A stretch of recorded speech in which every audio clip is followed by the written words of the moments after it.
ماہ سفر 1384 ہجری علامہ رشید تراوی صاحب مسجد اثنا عشری کی ایک مجلس سماعت فرمائیے۔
اس لیے حکومت قرآن میں حکم سے جہاں حکم ہے وہاں اطاعت لازم ہے، جہاں اطاعت ہے وہاں وہ دائرۂ حکومت ہے کہ جہاں جہاں اطاعت کرنے والے بستے ہوں وہاں تک اس کی حکومت کا دائرہ جاتا ہے۔ یہ حکومت کا دائرہ جغرافی حدود سے کبھی بہت زیادہ بلند ہو جاتا ہے، بہت زیادہ ورے ہو جاتا ہے، جغرافی حدود کو توڑ دیتا ہے یہ دائرۂ حکومت۔ دنیا میں ہم جس حکومت کو دیکھنے کے عادی ہیں کوئی بھی حکومت ایسی نہیں ہے جو اپنے حدود میں محدود نہ ہو اور اپنے قیود میں مقید نہ ہو، لیکن وہ حکومت جس کا راستہ حکم اور اطاعت سے ہو اس کے لیے حدود جغرافی کی قید نہیں ہوتی، بلکہ کسی کی سلطنت ہو، کسی کی ریاست ہو، کسی کی آمریت ہو،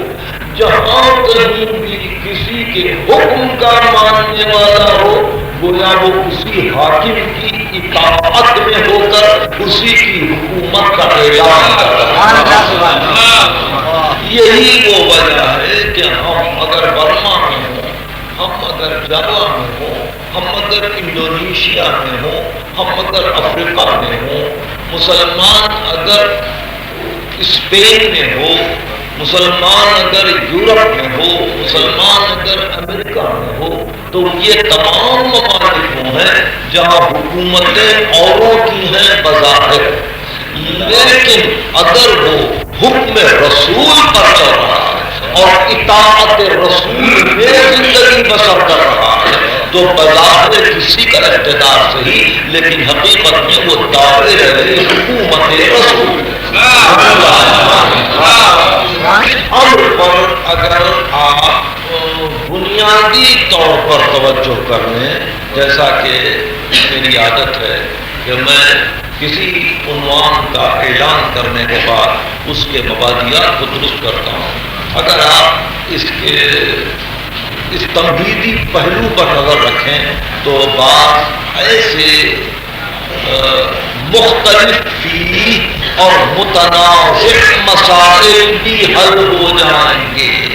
کہ جہاں آپ کو کبھی کبھی پریشانی ہوتی ہے کہ حشامت نے عبد الملک کی ولی عہدی یا ولید کی حکومت اور عابد بیمار کی امامت یا جیسے منصور توانقی کا اقتدار، امام جعفر صادق کی امامت یا جیسے متوکل کی شاہی، امام علی نقی کی امامت، جب آپ میری تمہید پر نظر کریں گے تو یہ سارے مشکلات طے ہو جائیں گے کہ شاہی کسی کی ہو حکومت اسی کی ہے جس کی اطاعت ہے۔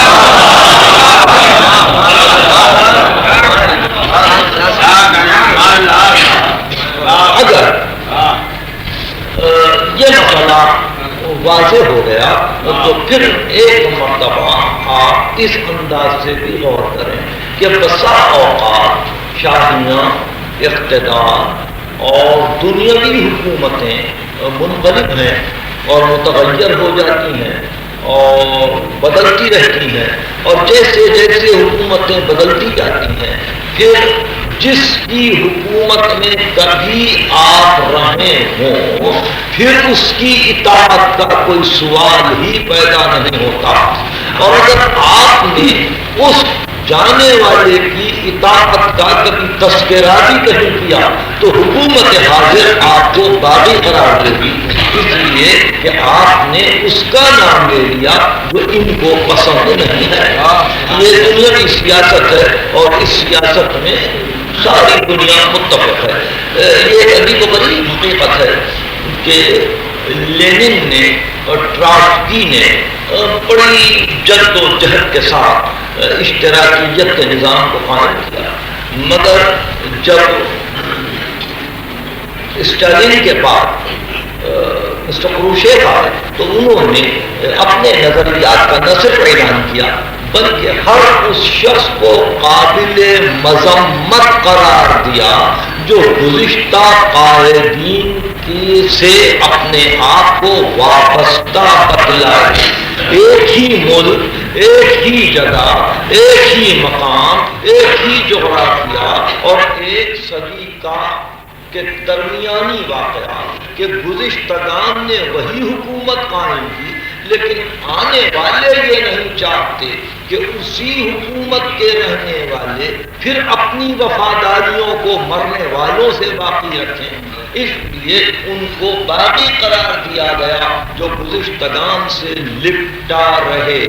یہی صورت اور بھی مختلف حکومتوں میں پائی گئی کہ جہاں انقلابات آئے اور شاہیوں کو ختم کر دیا گیا، تو اگر کوئی کابل میں امان اللہ کی شاہی کی برطرفی کے بعد پھر اپنے آپ کو ان کا وفادار ثابت کرنے کی کوشش کرے تو بعد میں آنے والی حکومت اس وفاداری کو غداری سمجھے گی، اور یہ ہے دنیاوی حکومتوں کے طریقے۔ سوال یہ ہے کہ کیا مذہب میں بھی حکومت کا تصور یہ ہے؟ کیا مذہب میں بھی حکومت کا تصور یہ ہے کہ خبردار جانے والے سے وفاداری نہ رہے اور خبردار آنے والا کسی اور راہ پر ڈال دے تو اس راہ پہ چلے جاؤ؟ اگر یہ ہوگا حکومت کا منشا مذہب کی نگاہ میں تو آدم سے لے کے خاتم تک اور خاتم سے لے کے دم ہر ایک رسول اپنے دائرے حکومت کو الگ کر لے گا، ایک دوسرے کے مخالف ہو جائیں گے، ایک دوسرے کی ضد بنیں گے، اور نتیجہ یہ ہوگا کہ ایک کا پیغام دوسرے کے پیغام سے ٹکراتا جائے گا۔ اس لیے ذات واجب نے جب حکومت رسول کا اعلان کیا تو آواز دی کہ دیکھو ایمان والے وہ ہوتے ہیں جو یہ اعلان کرتے ہیں لا نفرق بین احد منہم، ہم رسولوں میں آپس میں کوئی فرق ہی نہیں کرتے، وہ ابراہیم ہو کہ موسیٰ، وہ عیسیٰ ہو کہ خضر، وہ حضرت نوح ہو کہ ایوب، ہم رسولوں میں فرق نہیں کرتے، اس لیے کہ رسول تابع وحی ہوتے ہیں اور وحی کی اطاعت کرواتے ہیں۔ چونکہ وحی کا مقصد ایک ہے اس لیے ارسال رسول کا مقصد ایک ہے، اور جب ارسال رسول کا مقصد ایک ہے تو ہدایت عمومی منشا ہو جاتا ہے رسالت کا، جہاں دو رسول آپس میں نہیں ٹکراتے، جہاں دو رسول آپس میں ایک دوسرے کی مخالفت نہیں کرتے،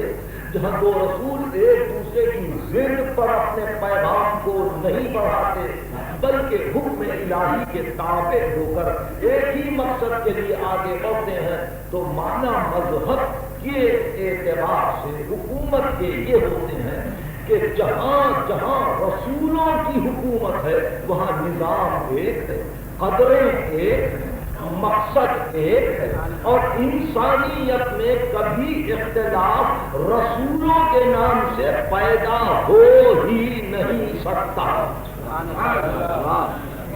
میں سمجھتا ہوں کہ ان چند باتوں پر بھی نظر رہے، اور اگر یہ طریقہ صحیح ہے فکر کا کہ ابراہیم کے ماننے والوں کے لیے کوئی پریشانی کی بات نہیں ہوگی اگر وہ اسحاق کو مانے، اسحاق کے ماننے والوں کے لیے کوئی پریشانی نہیں ہوگی اگر وہ یعقوب کو مانے، یعقوب کے ماننے والوں کے لیے کوئی پریشانی نہیں ہوتی اگر یوسف کو مانے، اور اگر یوسف کے سامنے ابراہیم کی تعریف کریں تو یوسف کو ناگوار نہ گزرے، اور اگر اسحاق کے سامنے حضرت نوح کی کوئی فضیلتوں کو بیان کرے تو ان کو ناگوار نہ گزرے۔ بالکل اسی طرح سلسلہ انبیاء ایک بات دیگرے اس امر کو واضح کرتا چلا کہ ہم میں اختلاف نہیں ہے، اس لیے کہ ہم سب مل کر ایک ہی راہ کے سالک ہیں اور ایک ہی منزل کی طرف جا رہے ہیں، اور اگر ہمارے راستے پر چلتے ہوئے رسولوں کے بعد بھی کوئی ہادی آ رہے ہیں تو ان کے لیے بھی یہی صورت ہوگی کہ وہ ایک دوسرے کی کبھی مخالفت نہیں کریں گے اور اس پیغام کو قیامت تک لے کے جائیں گے۔ تم بھی ان میں سے ایک دوسرے میں فرق نہ کرنا اور یہ خیال نہ کرنا کہ ہو جاتا ہے. کہیں یہ نہ خیال کرنا کہ ایک امام کے سامنے دوسرے امام کی فضیلت بیان کی جائے تو شاید اس کو تکلیف ہو جاتی ہے. ایسا نہیں. اس لیے اس معیار کو بنیادی طور پر قائم رکھنے کے لیے آواز دی مال اولنا لآخرنا. جو ہمارے اول کے لیے ثابت ہے وہی ہمارے آخر کے لیے.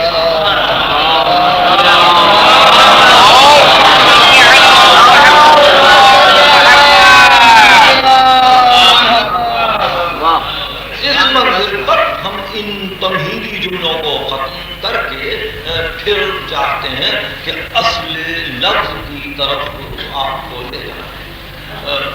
حکومت اسی وقت ممکن ہے جبکہ حکم ساتھ ہو. یہ اصطلاحی گفتگو ہے لیکن آپ کے فہم سے کچھ بالا تر نہیں ہے کہ نوجوان اس کو نہ سمجھ سکیں. حکومت اس وقت تک ثابت نہیں ہے جب تک کہ حکم نہ ہو. اور جہاں حکم آیا جہاں استعداد حکم پیدا ہوئی, جہاں صلاحیت حکم پیدا ہوئی, جہاں حکم کی قابلیت پیدا ہوئی, وہاں یہ لازم ہو جاتا ہے کہ یہ حکم حکومت کو پیدا کر لے, حکومت اطاعت کو پیدا کر لے, اور اس طرح سے یہ دائرہ آگے بڑھ جائے. اس واسطے حکومت کو سمجھنے سے پہلے آپ حکم کو سمجھ لیجیے. ارشاد ہوا حضرت یحییٰ کے لیے کہ وَآتَيْنَاهُ الْحُكْمَ صَبِيًّا. یحییٰ بچے ہی تھے کہ ہم نے ان کو حکم عطا کیا. وَآتَيْنَاهُ الْحُكْمَ صَبِيًّا. یحییٰ بچے تھے کہ ہم نے ان کو حکم عطا کیا. پورے انبیاء کے لیے ارشاد ہوا وَكُلًّا آتَيْنَا حُكْمًا وَعِلْمًا. ہم نے سب کو حکم بھی دیا, علم بھی. یہ انبیاء کے مقامات ہیں, ان کی فضائل ہیں, ان کو سمجھنے کے لیے ذرا سا غور کرتے جائیں. میں نے پہلی آیت سورہ مریم سے پڑھی ہے, اس پہ غور کیجئے کہ بچپنے ہی میں ہم نے یحییٰ کو حکم عطا کر دیا تھا. حکم فیصلے کی قوت, حکم فیصلہ کرنے کی استعداد, حکم عقل کے اعتبار سے یا وجدان کے اعتبار سے یا عرفان کے اعتبار سے یا کسی اور حکم کے تابع ہو کر یہ فیصلہ سنا دینا کہ یہ نیک ہے, یہ بد ہے, یہ حق ہے, یہ باطل ہے, یہ خبیث ہے, یہ طیب ہے, یہ حلال ہے, یہ حرام ہے, یہ جائز ہے, یہ ناجائز ہے, یہ مباح ہے, یہ مکروہ ہے. یہ ہیں وہ احکام کی صورتیں جو انبیاء کو عطا ہوئی. سبحان اللہ.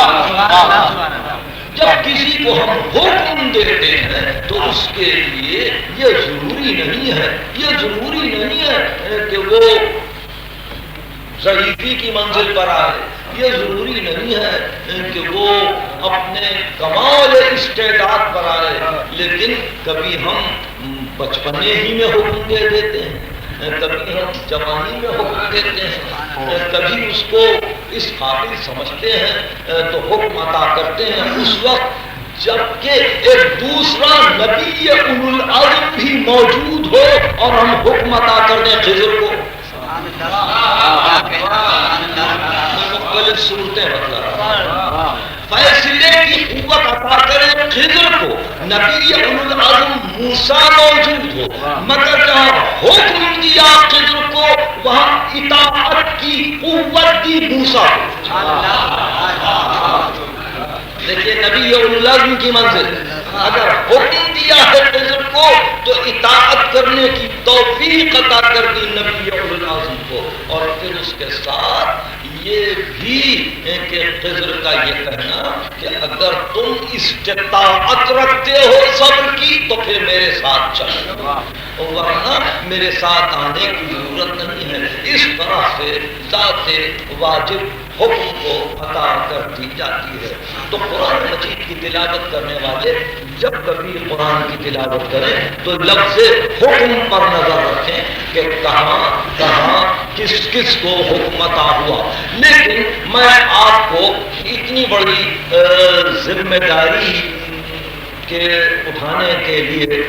فوراً آمادہ نہیں کروں گا جب تک کہ میں چند امور کو اور واضح نہ کر دوں۔ سب سے پہلے یہ امر جان لیجیے کہ سورہ انعام میں اور سورہ یوسف میں خاص طور پر یہ اعلان کیا ان الحکم الا للہ، حکم صرف اللہ کے لیے۔ دیکھیے یہ ابتدائی بحث ہے، ان الحکم الا للہ، حکم صرف اللہ کے لیے۔ اب اس کے بعد کہا وہ آتیناہ الحکم صبیا، ہم نے اس کو حکم بچپن میں عطا کیا۔ حکم اللہ کے لیے ہے، ہم نے اس کو حکم عطا کیا۔ ہم نے موسیٰ کو حکم عطا کیا، ہم نے ابراہیم کو حکم عطا کیا، ہم نے اسحاق کو حکم عطا کیا۔ تو پھر کیا دونوں میں اختلاف ہے؟ بحث آپ سمجھ رہے ہیں؟ سورۃ الانعام میں کہا ان الحکم الا للہ، حکم صرف اللہ کے لیے۔ اور پھر کہا کہ ہم نے یحییٰ کو حکم دیا، ہم نے ابراہیم کو حکم دیا۔ تو کیا دونوں حکم میں اور دونوں احکام میں کوئی اختلاف ہے؟ نہیں، حکم اللہ کے لیے ہے جس پر ہم وحی کر دیں،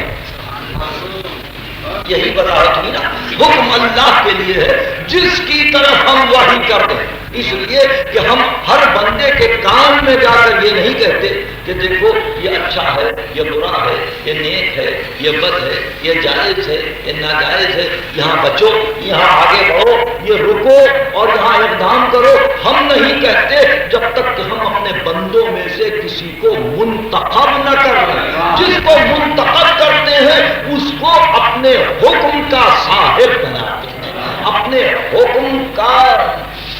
مالک بناتے ہیں، اپنے حکم کا اس کو مالک بناتے ہیں، حاکم بناتے ہیں، صاحب بناتے ہیں۔ اور اس کے بعد اس سے کہتے ہیں کہ ہاں اب تم جاؤ اس حکم کو لے کر،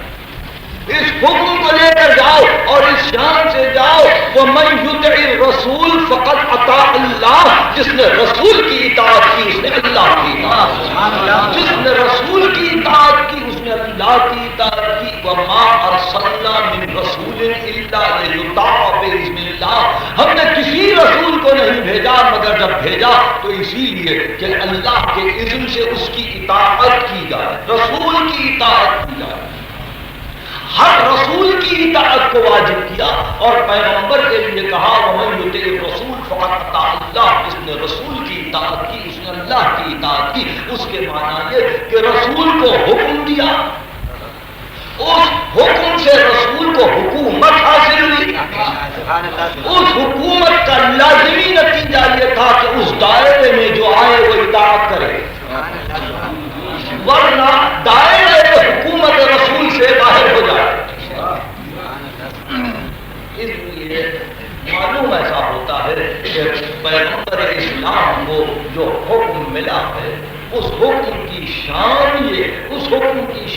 ہے کہ جو رسول کی اطاعت کرتا ہے گویا وہ اللہ کی اطاعت کرتا ہے، اللہ کی اطاعت کرتا ہے۔ اور اتنا تعلق ہے اس بندے میں اور خالق میں کہ اس کے حکم میں اور خالق کے حکم میں کوئی فرق نظر نہیں آتا۔ اگر کوئی فرق نظر آ جاتا تو اطاعت میں بھی فرق آ جاتا، اطاعت میں بھی فرق آ جاتا۔ جب دونوں کی اطاعت ایک ہے تو دونوں کا حکم بھی ایک ہے۔ اس منزل کی وضاحت کے بعد اب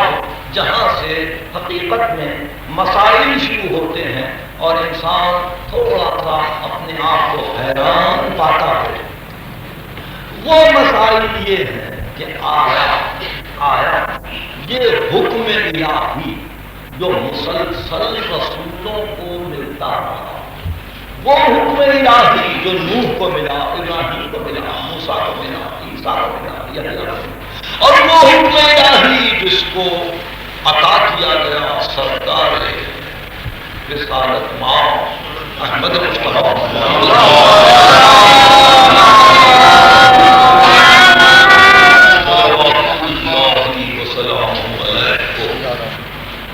آیا اس حکم کو عالم اسلام تسلیم کرتا ہے،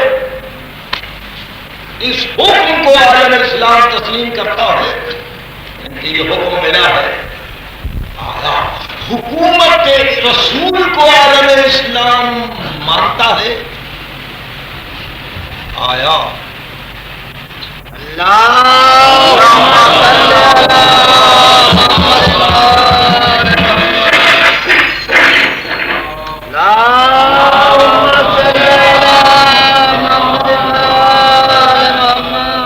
کیا حکومت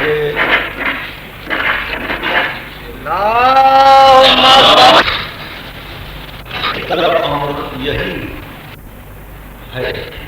کہ کیا عالم اسلام حکومت رسول کو تسلیم کرتا ہے؟ کون سا مسلمان ہوگا جو اس سے انکار کرے؟ کون سا مسلمان ہوگا جو یہ کہے کہ ہم نہیں مانتے؟ یہی کہتے ہیں کہ ہم حکومت رسول کو تسلیم کرتے ہیں، اور یہ جانتے ہوئے تسلیم کرتے ہیں کہ رسول 11 ہجری میں مر گئے۔ یہ 1384 ہجری ان کی حکومت باقی ہے، تو کیا یہ امر غور طلب نہیں ہے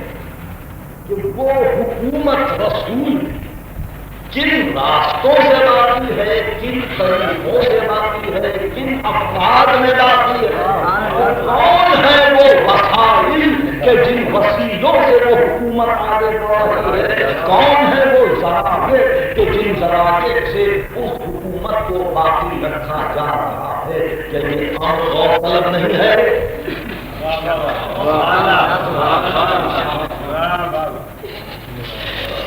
بہت ہی عجیب گفتگو ہوگی اگر آغاز اس طرح سے کیا جائے کہ جیسے شاہی، جیسے مسلم شاہی،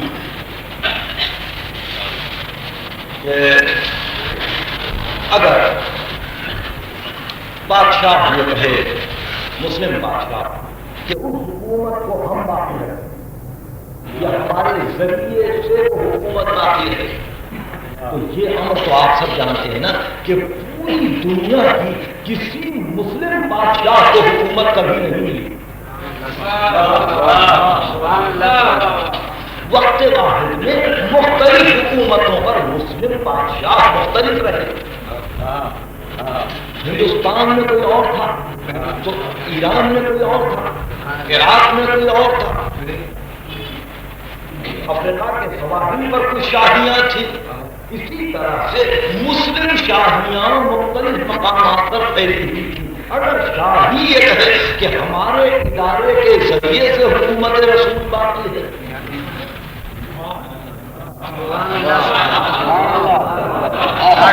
تو ہر شاہی دوسری شاہی سے الگ ہے۔ ایک زمانہ وہ بھی آیا مسلم تاجداروں پر کہ ہندوستان میں جب اکبر اعظم کی حکومت کا زمانہ ہوا تو انہوں نے یہ سوچ کر کہ بادشاہ کو روادار ہونا چاہیے، انہوں نے یہ طے کر دیا کہ ہم بہت سی ہندو مت کی رسموں کو اپنا لیں گے۔ چنانچہ اس اپنانے کی خواہش میں انہوں نے دین اکبری رائج کیا، اور علماء اکبر اعظم کو بھی ذل اللہ کہتے ہیں، اللہ کا سایہ کہتے ہیں۔ اسی دور میں، اسی زمانے میں ایران کی بھی شاہی تھی، اسی دور میں عرب کی بھی شاہی، اسی دور میں حجاز کی بھی شاہی، اور وہاں کے اصول الگ تھے، وہاں کی زندگیاں الگ تھی۔ اگر ان میں سے ہم کسی ایک کے لیے بھی یہ کہہ دیں کہ یہ ہے وہ ذریعہ جس سے حکومت رسول اللہ، تو یا تو ہم دوسری تمام شاہیوں کی تردید کر رہے ہیں کہ تم وہ ذریعہ نہیں ہو، یا یہ کہ ہم مطلق شاہی کا انکار کر رہے ہیں کہ شاہی میں صلاحیت ہی نہیں ہے، جو وسیلہ بن سکے حکومت رسول کا.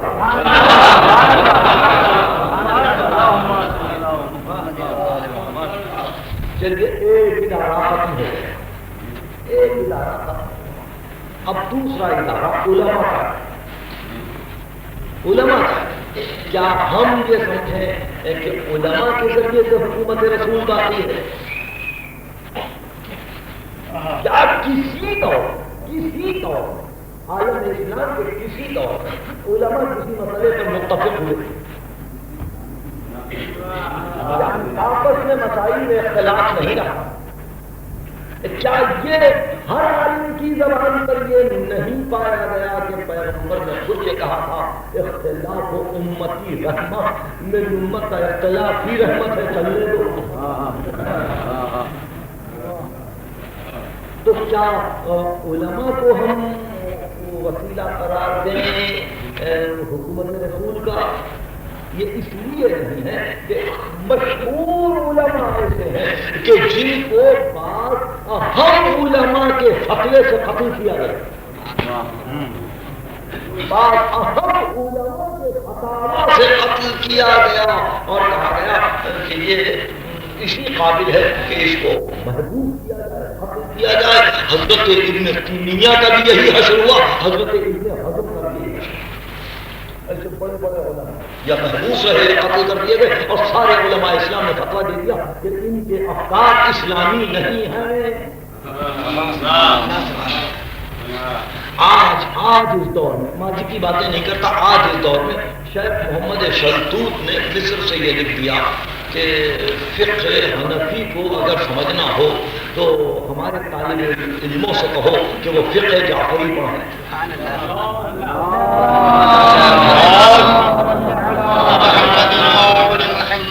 شیخ اظہر شیخ محمد شلتوت, جن کا ابھی کچھ دنوں پہلے انتقال ہوا, جب یہ فتویٰ ہمارے پاس آیا, علماء پاکستان نے کہا کہ شیخ محمد شلتوت گویا حقیقت اسلام سے واقف ہی نہیں ہے,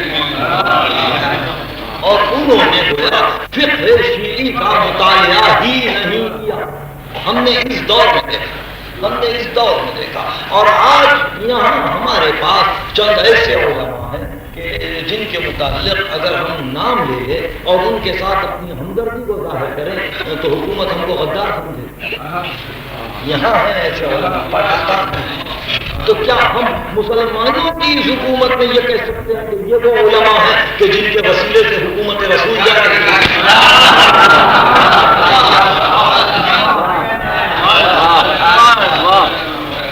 دیکھیے دوسرا ادارہ ہٹ گیا, ادارہ شاہی ہٹا,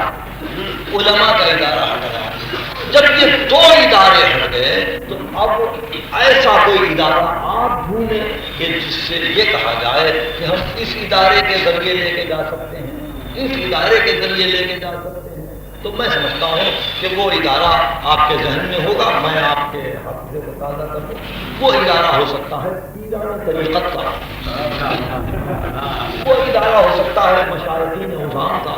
وہ طریقہ وہ ادارہ ہو سکتا ہے صوفیاء کرام کا. ان کے متعلق یہ کہا جا سکتا ہے کہ شاید یہ حکومت رسول کو آگے بڑھا سکتے ہیں.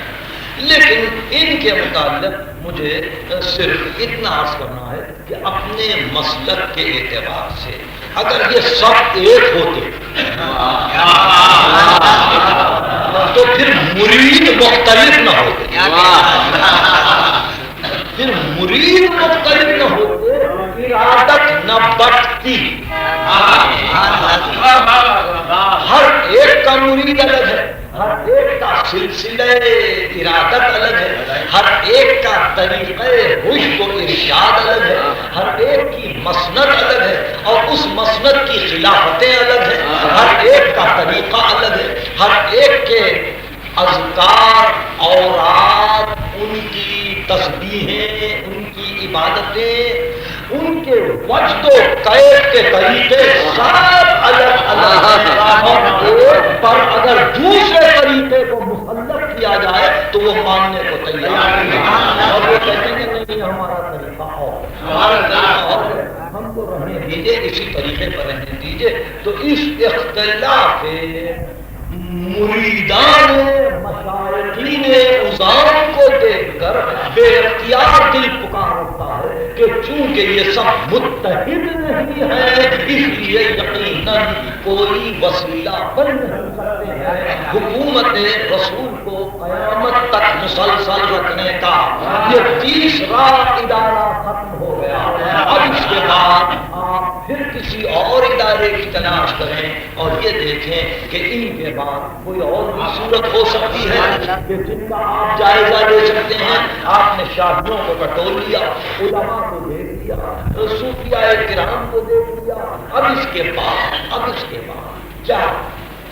آپ یہ سمجھتے ہیں کہ سیاسی قائدین کو ہم ذمہ دار کر دیں اس امر کا کہ چونکہ مسلم قائدین ہیں اس لیے یہ لے کے جائیں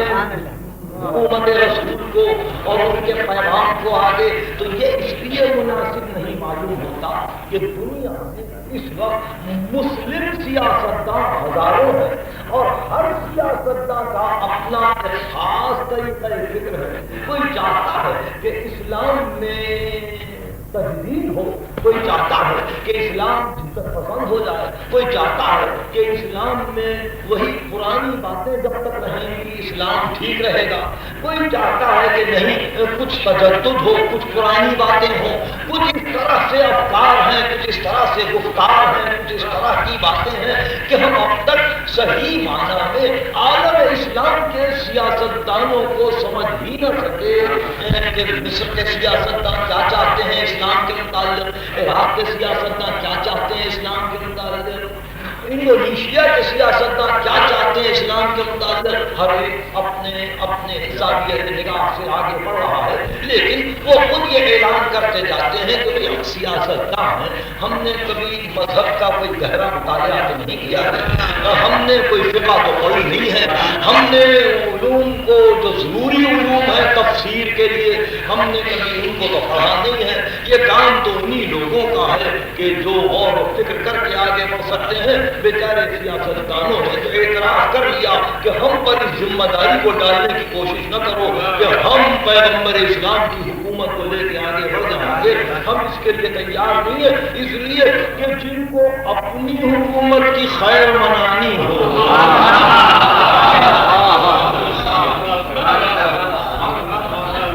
وہ حکومت رسول کی حفاظت کا کیا سامان کریں گے۔ دیکھیے اس مقام پر ذرا گفتگو کو روکیں اور پھر واپس جائیں تاکہ آپ کا حافظہ برابر قدم قدم پر ساتھ دیتا ہے۔ ایک مرتبہ پھر سوچ لیجیے کہ میں حکومت رسول سے ایک ایسی حکومت کو مراد لے رہا ہوں کہ جس حکومت کو 11 ہجری میں ختم نہیں ہونا تھا، جس حکومت کو 60 ہجری میں ختم نہیں ہونا تھا، جس حکومت کو 260 ہجری میں ختم نہیں ہونا تھا، جس حکومت کو 1384 میں ختم نہیں ہونا ہے، اور جس حکومت کو آگے بڑھتے ہی چلے جانا ہے جب تک کہ لا الہ الا اللہ کے ساتھ محمد رسول اللہ باقی ہے، اس کی حکومت باقی ہے۔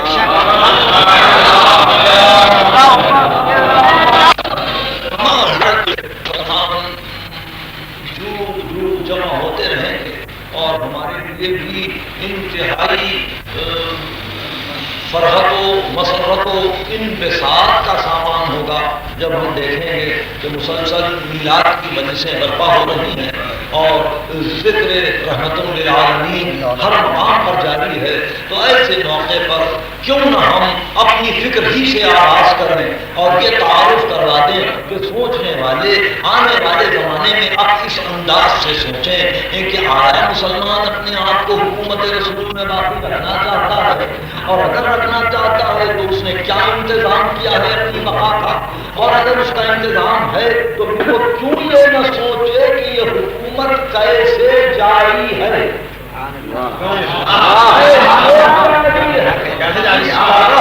یہ حکومت جاری ہے، اس پر کیوں ملت غور نہیں کرتی۔ جب سوال ہوگا بہت ہی آپ کے لیے